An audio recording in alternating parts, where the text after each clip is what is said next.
Provinsi Lampung adalah bumi agribisnis karena kondisi agroekosistem, ekonomi, dan sosial budaya masyarakatnya sangat menunjang untuk pengembangan agribisnis.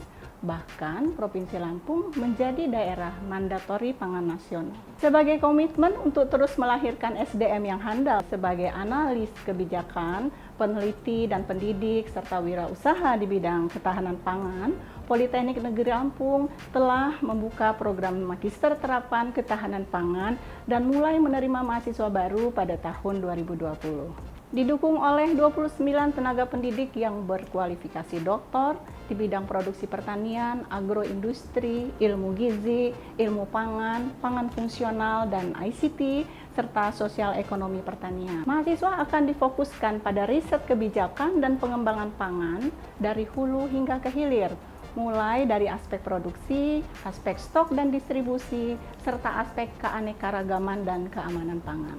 Politeknik Negeri Lampung sebagai perguruan tinggi negeri yang menyelenggarakan pendidikan vokasi melaksanakan perkuliahan secara daring sehingga mahasiswa dapat berkuliah dari mana saja. Mahasiswa juga tetap dituntut untuk melaksanakan praktik secara luring di laboratorium kampus dan melakukan kegiatan kunjungan lapang atau field trip di berbagai perusahaan maupun kelompok tani. Selain kuliah kami juga punya kegiatan masing-masing, pekerjaan masing-masing sehingga dari sistem perkuliahan dari luring maupun daring ini sangat fleksibel. Mahasiswa yang berkuliah di Sekolah Pascasarjana berasal dari berbagai bidang, mulai dari penyuluh pertanian, praktisi pendidikan, serta salah satunya adalah pengusaha yang telah memiliki sertifikat HACCP.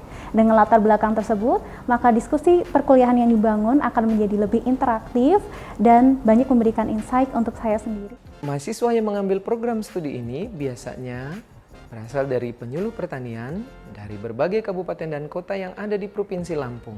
Kemudian fresh graduate dari Politeknik Negeri Lampung sendiri, Tata Boga dari Universitas Negeri Solo, gizi, perikanan, peternakan, benih, tanaman pangan, guru atau pendidik, perkebunan, karyawan perusahaan seperti PT Berindo Jaya dan lain-lain, sehingga mereka benar-benar langsung bisa menerapkan pengetahuannya tentang ketahanan pangan di tempat bekerjanya, baik di perusahaan atau dinasnya masing-masing. Di proses belajar mengajar dengan metode praktek akan gampang dipahami dan ilmu tersebut akan mudah saya praktekkan di pekerjaan saya selaku penyuluh pertanian lapang di Bandar Lampung.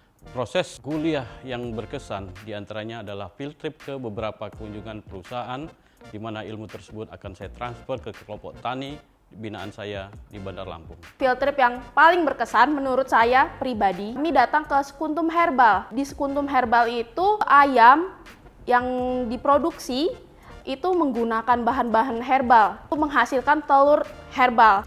Dan hal tersebut bisa saya ajarkan kepada mahasiswa-mahasiswa saya. Produk unggulan yang telah dihasilkan mahasiswa MTKP seperti yang pertama ada kualitas gabah genotip padi hitam, padi merah, dan padi putih. Ini oleh Ajeng Aulia Martina. Kemudian yang kedua, sistem hidroponik indoor berbasis internet opting untuk stabilitas ketersediaan pangan oleh Muhammad Haris Imron yang telah terpublikasi baik di jurnal bereputasi maupun di media massa. Mari bergabung bersama kami pada program studi ketahanan pangan menjadi bagian dari ketahanan pangan negeri.